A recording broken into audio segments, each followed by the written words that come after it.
wakuza kabaka ngali mu keesi nze mbadde ngenda okusooka ku kkubo nze mbadde ngenda okusooka okwekalakaasa mu Uganda ekyo mukiteeke ku likodi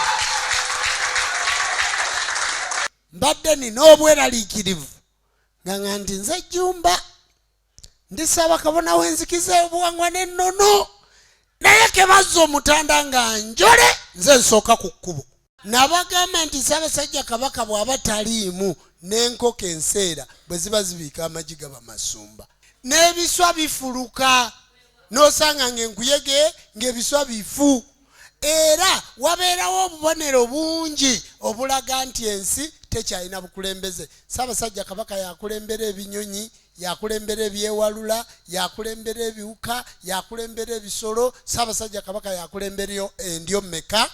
5.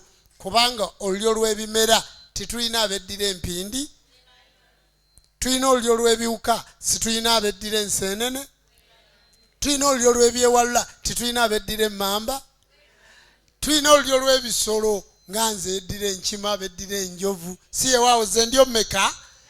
5. Kati yazikulembera kyova olaba nti n'ebisolo mu ttale Ssaabasajja Kabaka bw'aba taliiwo bifa.